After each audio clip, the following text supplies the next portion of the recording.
So ಜನಕ್ಕೆ ಈಗ time ಇದ್ದು ಅವರಿಗೆ ಕಟ್ಟಿಸ್ಕೊಳ್ಳೋವಂಥ ಶಕ್ತಿ ಇದ್ದರೆ ಇವತ್ತು ನಾನು ಅಡ್ವೈಸ್ ಮಾಡೋದು ಸೈಟ್ ತೊಗೊಂಡು ಮನೆ ಕಟ್ಟೋದು ಉತ್ತಮ ಅಂತ ಹೇಳ್ತೀನಿ. ಯಾಕೆಂದರೆ ಡೆವಲಪ್ ಮಾಡಿರೋವಂಥ ಪ್ರಾಪರ್ಟೀಸು ಅವ್ರದ್ದೇ ಆದ ಒಂದು ಡಿಸೈನು, ಆರ್ಕಿಟೆಕ್ಚರು, ಅದರ ಮೇಲೆ ಒಂದು ಫ್ಲೋರ್ ಪ್ಲ್ಯಾನ್ ಆಗಿರಲಿ, ಇನ್ನೊಂದಾಗಿರಲಿ, ವಾಸ್ತುವಂಶನ ಕನ್ಸಿಡರ್ ಮಾಡಿರ್ಬೋದು, ಮಾಡದೇ ಇರ್ಬೋದು. ಇವತ್ತಿನ ಪರಿಸ್ಥಿತಿಲಿ ನಾವು ಏನು ಸೇಲ್ ಮಾಡ್ತಿದ್ದೀವಿ ರಿಯಲ್ ಎಸ್ಟೇಟ್ ಪ್ರಾಪರ್ಟೀಸು, 7ರಲ್ಲಿ 10ರಲ್ಲಿ 7 ಜನ ಸುಮಾರು ವಾಸ್ತುನ ಪ್ರಿಫರ್ ಮಾಡ್ತಾರೆ.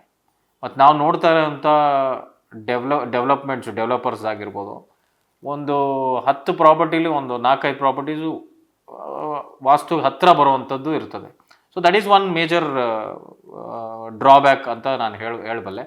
ಬಟ್ ಇವತ್ತಿನ ಪರಿಸ್ಥಿತಿಲಿ ಲೇಬರ್ ತುಂಬ ಮ್ಯಾನೇಜ್ ಮಾಡೋದು ತುಂಬಾ ಕಷ್ಟ ಇರೋವಂಥ ಸಿಚುವೇಶನ್. ಈಗ ಯಾವುದೋ ಒಂದು ಕಂಪ್ನೀಲಿ ಕೆಲಸ ಮಾಡ್ತಾ ಇರೋಂಥವ್ರು ಅವ್ರಿಗೆ ಬರುವಂಥ ಸ್ಯಾಲ್ರಿ ಆಗಿರ್ಬೋದು, ಅವ್ರಿಗೆ ಟೈಮಿನ ಅಭಾವ ಇರ್ತದೆ.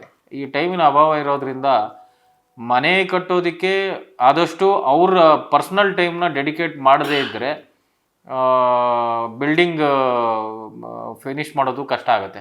ಸೊ ಹಂಗಿರ್ಬೇಕಾದ್ರೆ ರೆಪ್ಯೂಟೆಡ್ ಡೆವಲಪರ್ಸು ಕಟ್ಟಿರುವಂಥ ಯಾವುದಾದ್ರೂ ಒಳ್ಳೆ ಡೆವಲಪ್ಮೆಂಟ್ನ ಚೂಸ್ ಮಾಡ್ಕೊಳ್ಳೋದು ಬೆಟರು.